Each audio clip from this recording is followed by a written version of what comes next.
दोन बायकावले देशमुख.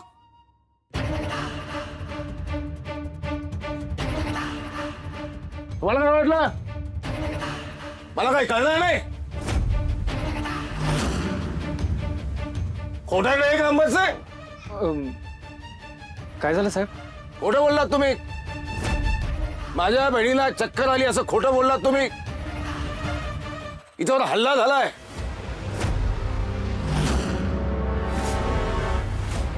नाही साहेब, चक्कर झाली होती. चक्कर नव्हती आली. हल्ला झालाय तिच्यावर.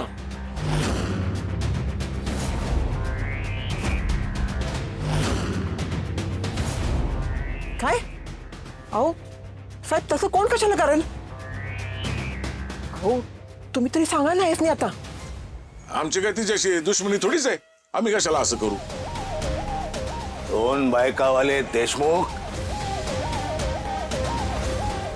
ते तर मी शोधून काढीनच. पण अवघड नाही माझ्यासाठी ते.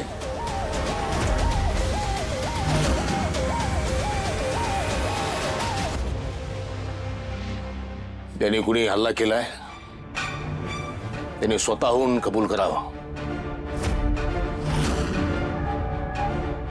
अहो साहेब, पण तुमच्या बहिणीवरती हल्लाच झाला कशावरून? रक्त वाहतंय. मी पाहिलंय रक्त वाहतंय. तिच्या डोक्याच्या पाठीमागच्या बाजूला जखम झालीय.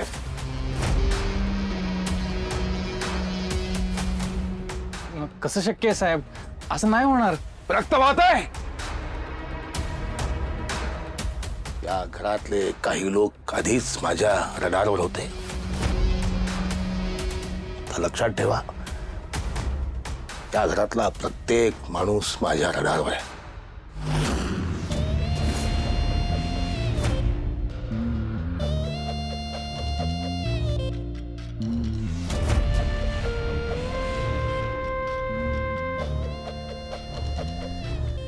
ज्या दिवशी मला हल्लेखोराचा पत्ता लागेल ना, त्या दिवशी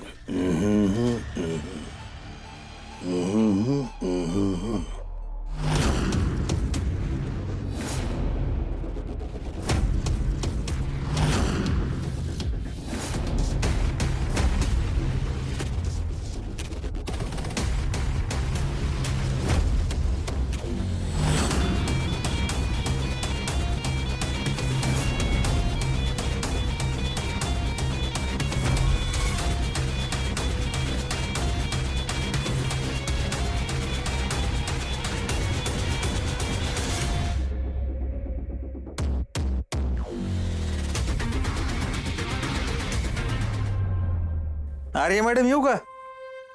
गोपाळजी, या ना या. जोरात तयारी चालली बरं का तुमची. हो, अहो सध्या डेडलाईन आहे ना. साकेत तर आमच्या तिघींच्या डोक्यावरच बसलाय. गोपाळजी, तुम्ही कसं येणं केलं? ते एका जरा महत्वाच्या विषयावर तुमच्याशी बोलायचं होतं. या बाहेर बसून बोला. तिथे पसारा खूप आहे गोपाळजी. तुम्ही या ना, हवं तर आतल्या खोलीत बसू. तिथे बसून बोलता येईल. हं? आत नक्की? हो, काही हरकत नाही. बसा, मी आलेच.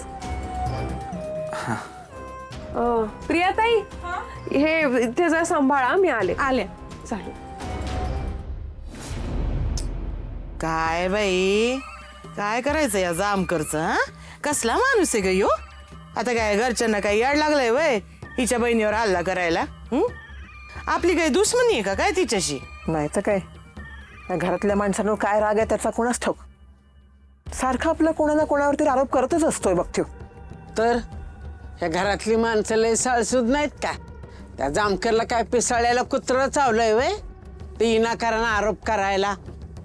ज्या घरात काहीतरी जळतं ना तिथं धूर निघतोच. तो जामकर विनाकारण काय करणाऱ्यातला नाही. ह्या घरात आहे ना नक्की काहीतरी कान घडलंय, पण ते आपल्याला माहित नाही. कळलं?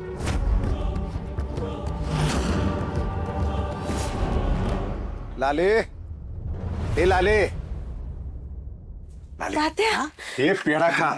तुझी आई बरी झाली. तिचं ऑपरेशन यशस्वी झालं. काय सांगताय काय तात्या? हे सगळं तुझ्यामुळे झालंय बघ. अगं तू वेळेत मला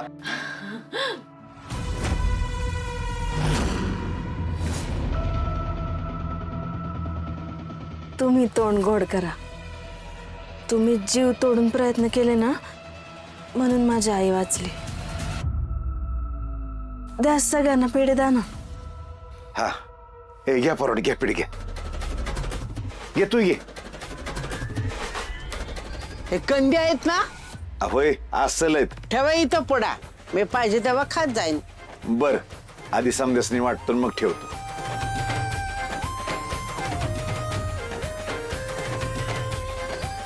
बिनबाईसनी बरं वाटायला लागलं हे ऐकून चांगलं वाटलं बघा. होय होय. का हो आई अशा कशा अचानक बऱ्या झाल्या? अचानक कुठलं तेव्हा ऑपरेशन झालंच की. घ्या पेढ घ्या. हा गॅस. ऑपरेशनला एवढं पैसे कुठून आणलं? व्याजानं घेतलं ना. व्याजानं? बरे बाबा, लोक तुम्हाला व्याजानं पैसे देत आहेत. आम्हाला इथं फुटके कवडे बी कोणी देईना. पाहू तात्यांना पण लय फिरावं लागलं पैशांसाठी, पण शेवटी पैसे मिळाले आणि आईचं ऑपरेशन झालं. आपल्याकडनं काय मदत नाही झाली, पण कोणीतरी शेवटी मदतीला उभं राहिलंच. शेवटी काय देव कुठल्या ना कुठल्या रूपात आपली मदत करतोच, आहे का नाही? हो. तात्या चला आत बसून बोलूया. घ्या आजी. पेढ्याचा पुडा इथं शेजारी ठेवलाय बरं का. ठेवा इथं, मी पाहिजे तेव्हा खा. या या. चल.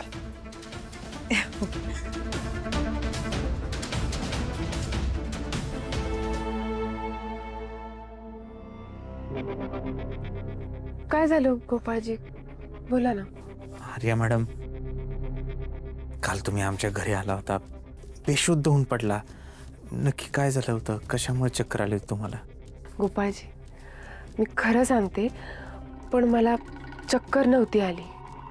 मग बाहेर जिथे पूजा मांडली होती ना, तिथे मी सर्वांसोबतच बसले होते आणि एक छोटा मुलगा आला आणि मला म्हणाला की मला कोणीतरी आतमध्ये वाड्यात बोलवलंय.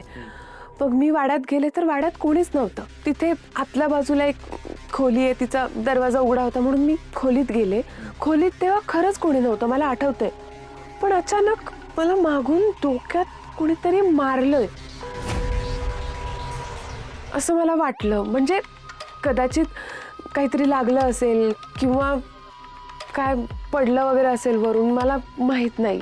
आमच्या घरात तुम्हाला कोण काम? नाही, तुमच्या घरातल्यांनी असं नाही म्हणते मी, पण जे घडलं ते सांगते. तुम्ही कोणाला बघितलं का तिथं आजूबाजूला? काय लय लागलंय का तुम्हाला?